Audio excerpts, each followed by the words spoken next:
Va bene, niente, ah sì, scusatemi.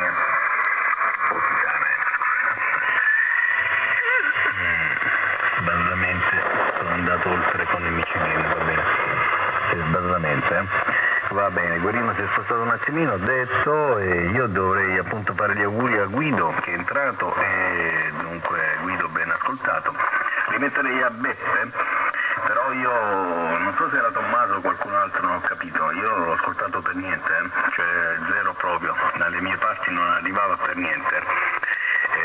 Il corrispondente che tu modulavi, Luigi, davi appunto delle spiegazioni o meglio dire chiedevi che antenna stavo utilizzando, io non lo ascoltavo per niente. Mi dispiace purtroppo se mi stai ascoltando, ti faccio tantissimi auguri per quanto 2026. Perfetto quello, Antonio. Ci sono, Ok, ok.